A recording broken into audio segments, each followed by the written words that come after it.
বিশ্বাসে মেলায় বস্তু তর্কে বহুদূর, এই কথাটা আমরা কিন্তু ছোটোর থেকেই শুনে বড় হয়েছি। আমাদের জীবনে এমন কিছু সিচুয়েশান আসে যেখানে মনে হয় এখানেই মনে হয় সব কিছু শেষ, আর মনে হয় ফেরা সম্ভব না। আর মজার ব্যাপার হলো তখনই একটা দৈবিক শক্তি হোক বা যে যেভাবে নেবেন, কোনো একটা শক্তি সেখান থেকে আমাদেরকে বের করে নিয়ে আসে। নমস্কার, আমি প্রদীপ্তা। আশা করি সবাই ভালো আছেন। আজকে এমন একটি অভিজ্ঞতা শোনাবো যেটা হয়তো আমাদের প্রত্যেকের জীবনেই ফেস করতে হয়। তো এমনই একটি ঘটনা চলুন শুনে নেওয়া যাক, যার সঙ্গে ঘটেছে এবং সে কিভাবে সেখান থেকে ওভারকাম করে বেরিয়ে এসেছে তার মুখ থেকেই শুনে নেব তার বলা অভিজ্ঞতাটি। আর আপনাদের জীবনেও যদি এমন কোনো ভৌতিক ঘটনা বা এমন কোনো ঘটনা যেটা আপনি শোনাতে পারলে হয়তো আপনারও ভালো লাগবে এবং যে শুনবে তার তো অবশ্যই ভালো লাগবে, সেরকম কোনো যদি ঘটনা থাকে তো অবশ্যই আমার সঙ্গে ফেসবুকের মাধ্যমে যোগাযোগ করে আপনি আপনার অভিজ্ঞতা শেয়ার করতে পারেন। তো চলুন শুনে নিই তার জীবনে ঘটে যাওয়া সেই অভিজ্ঞতাটি। পপিঞ্জয় মুখার্জি, পপিঞ্জয় মুখার্জি, বাড়ি চুঁচুড়া, ব্যান্ডেলের কাছে। আমি যে অভিজ্ঞতাটা বলছি এটা ভৌতিক, অভৌতিক, দৈবিক, আমি কোনো এতে যাচ্ছি না, এর কোনো লজিক আমি পাই না। তবে ভগবান প্রদত্ত তো নিশ্চয়ই বলতে পারবো। একটা জিনিস আমি মানতেও শিখেছি, বুঝেছি, যেখানে logic fail, science fail, theory fail, সবার উপরে কেউ একজন আছেন, তিনি কখন কি করবেন কেউ জানে না। এবং সেখানে কিন্তু কোনো থিওরি, ক্যালকুলেশন কিচ্ছু চলে না। ওপরওয়ালা একজন আছেন। যাই হোক, আমি কিন্তু ভগবান মানতাম না। যদিও আমি মুখার্জি, যদিও আমি সৎবংশের ব্রাহ্মণের ছেলে, সব ঠিক আছে। ঠাকুর দেখতে গেলে প্যান্ডেল ভালো হয়েছে, ঠাকুর ভালো হয়েছে, বাস এতটুকুই। তার মধ্যে কিন্তু আলাদা করে ঠাকুরের ওপরে কোনো ভক্তি এরকম কিছু ছিল না। হ্যাঁ, কিন্তু সেই ঘটনার পর থেকে আমি কিন্তু আজকে চরম ঈশ্বরে বিশ্বাসী। ডিউরিং করোনা পিরিয়ড প্রচুর লোকের চাকরি গিয়েছিল, কোম্পানি কস্ট বিয়ার করতে পারতো না।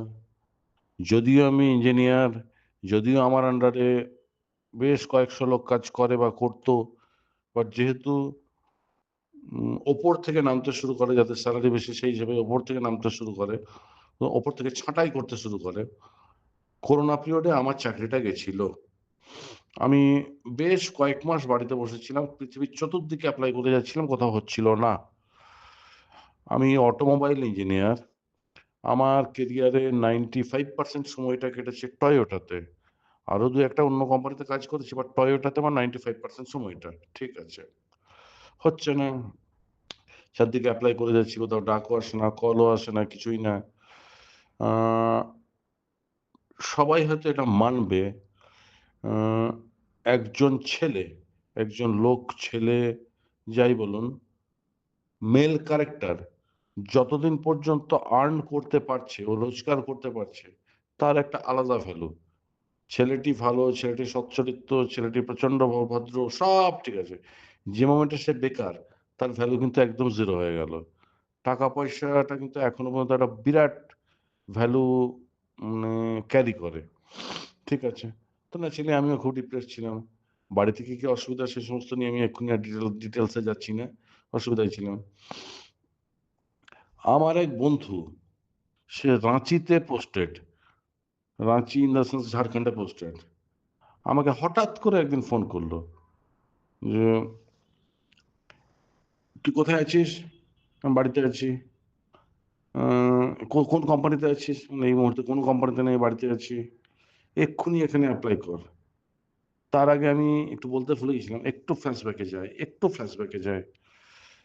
আমি চাকরি পাচ্ছিলাম না, চারদিকে অমুক তমুক করে, আহ, অনেক কি বলবো, হিন্দু, মুসলিম, খ্রিস্টান সমস্ত জায়গাতে সম অ্যাস্ট্রোলজার, মৌলবী, অমুক তমুক সব কিছু দেখিয়েছি, দেখাচ্ছি, বাট চাকরি হচ্ছে না।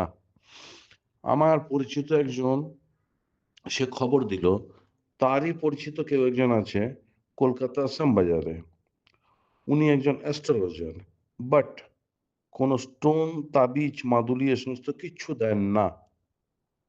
শুধু ঠাকুরের কয়েকটা উপাচার, শুধু ঠাকুরের কয়েকটা নিয়ম উনি করতে বলেন। হাত ফাত উনি দেখেন না। জন্মদিন, জন্ম সময়, জন্ম মুহূর্ত, অমুক তমুকগুলো জন্মদিন, জন্ম মুহূর্ত, জন্মের জায়গা, বাস এই ৩ টে জানেন। বাকি যা ক্যালকুলেশন করার উনিই করেন। তো এত কিছু যখন করছে এবার ওনাকে দেখাই। ঠিক আছে। ওনার কাছে অ্যাপয়েন্টমেন্ট নিলাম। একদিন গেলাম। উনি হাত-ফাত সবকিছুই হাত-ফাত বলছি। উনি সবকিছু ক্যালকুলেশন করলেন। তো অত আমি অ্যাস্ট্রোলজি কিছুই যে বুঝি না। কি সব বললেন জানো? দেখলেন? উনি বললেন, "স্টোন, তাবিজ, মাদুলি এগুলো দিয়ে তো কিছু হবে না। তোমার হাতের যা পজিশন, স্টোন দিয়ে কিছু তো হবেই না।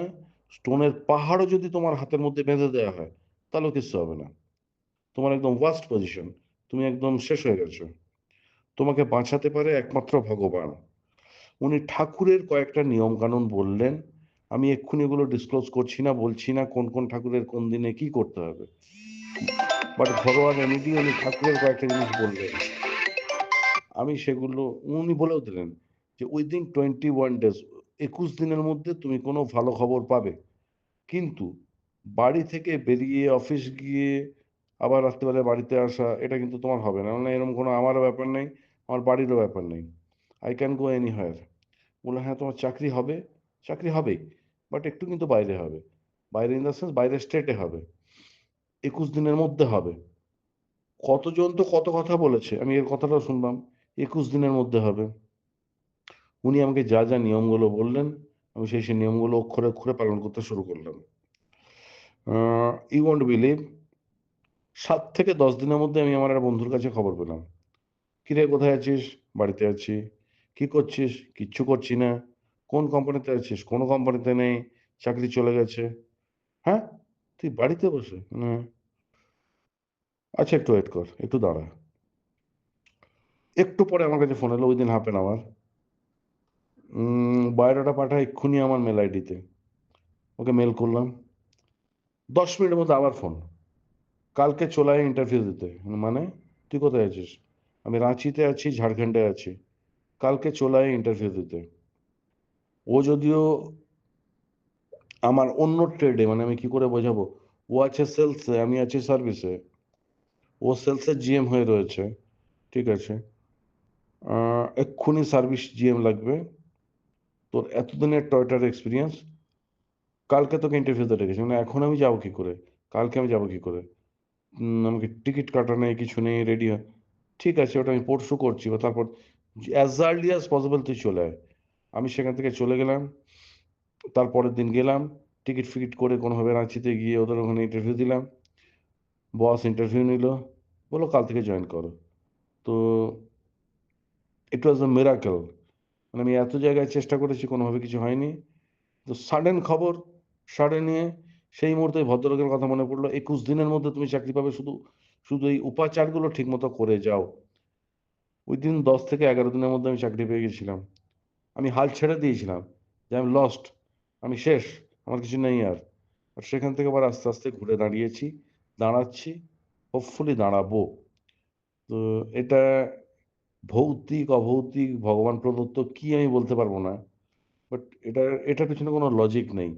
আমি এত জায়গায় এপ্লাই করেছি, এত ইন্টারভিউ দিয়েছি, সব ফেল। একটা সময় ছিল ইন্টারভিউ দেয়া মানে যদি একটাই সিট থাকে আমি পাবো। একটা সময় গেছে যত ইন্টারভিউ দিয়েছি সবকটাতে ফেল। তো এগুলো সময়ের উপরে ডিপেন্ড করে।